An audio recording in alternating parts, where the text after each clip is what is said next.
how it starts. I guess you just go looking for something, you know? Something to fill the gaps, to ease the pressure. Why do we do it? Because it's exciting. It's thrilling. It's dangerous. You're living on the edge. You push yourself to the limit.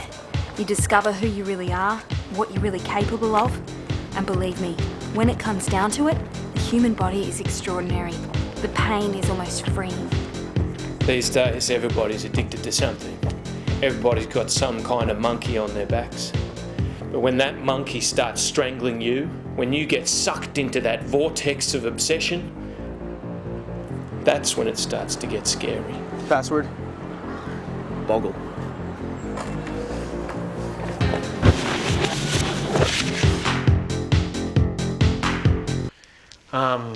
I guess it started about 2.5 years ago. But, you know, back then it was just an odd game of snakes and ladders with some mates, you know. And then, yeah, I started hanging out with some real hardcore board gamers, you know. I mean, these guys are real Monopoly fiends, you know, real twister heads. And, yeah, I guess I just kind of fell into it, you know. I mean, it's not something you really realise is happening until, well, it's happening. Well, I guess the biggest turning point was when I bought my first dice.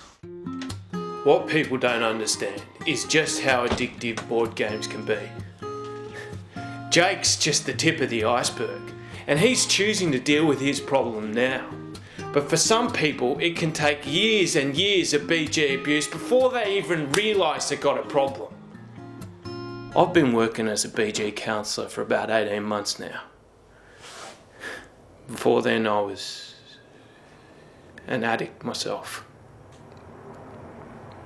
So I know exactly how much of a colossal stronghold the board game can have on you. It's a very fine line between casual board gaming and full-blown addiction, and the warning signs are virtually undetectable. You might be having a casual game of trouble at a party. The next thing you know, it's a weekly ritual. Pretty soon after that, it consumes your entire life. Yeah, no, in my early teens, I really struggled with identity. I was always looking for a new scene, somewhere to belong. The first night of gaming, I thought it was just going to be a one-off. I remember the moment. I'd just gotten out of the big house, my properties were in ruin, I was literally down to my last 20, and I knew once I hit the street, I was done for. I had to take out a fourth mortgage just to get by. Then I had this epiphany. I knew who I was, and I knew what I was. I'm Sean, and I'm the boot. No, it's not a new thing. Okay, board gaming has been around for a lot longer than people realise, and I think it's as culturally significant as the discovery of fire or the invention of the wheel. Now, there's research to suggest that primitive man was playing what can only be described as an ancient form of hungry hippos. I mean, it differed from the modern version in that the hippos were real, so the death toll was a lot higher.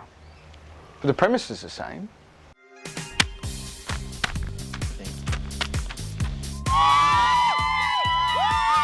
Left foot yellow. You gotta work hard, you gotta train hard. It requires complete commitment to reach an elite level. Yeah, just... Oh. I'm such a loser. Do I ever worry about the long-term effects? Sure. I mean, you hear stories. Strains, sprains, breaks. That's just the beginning. I know this guy who slipped a disc doing a red, green, yellow multiple hand cross manoeuvre. What happens if you put left hand green and right hand red? What happens? This is what happens, Dylan. This. You know, it's no more risky than any other game. I mean, look at what happened at the International Scrabble Championships in Prague last year. I mean, that guy's still in hospital. Beret? No. Moustache? Yeah.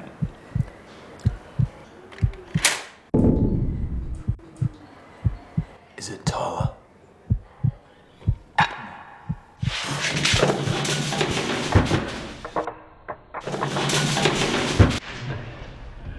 Guess who? It could be you. Board gaming. Don't play around with it. Spoken by Jay Seargeant for the Board Gaming Association Australia. I don't think the shock advertising does anything more than push the issue further underground. I don't really worry about the warnings. They only put them on there for the right-wing conservative, anally retentive, board gaming, hating, great unwashed in their suppressed utopias. Bum up, Phil. Some people can handle it, you know? Others just can't. It completely takes over. And they stop rolling the dice. And the dice starts rolling them.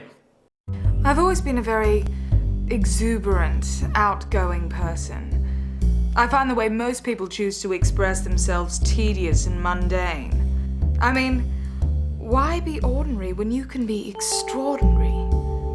Why be beige when you can be scarlet? They get seduced, romanced into believing the board is their kingdom and the game is life. Miss White! In the conservatory! With the candlestick! And when the game follows you into the real world, that's when it's gone too far. It's not something that ever fully leaves you, you know? I mean, even now I still feel the pull of the game, the need to roll the dice.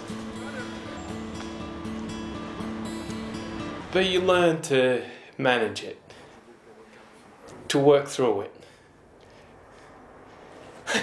Keep this as a reminder of how far I've come, where I've been. If I can resist the urge to roll on a daily basis,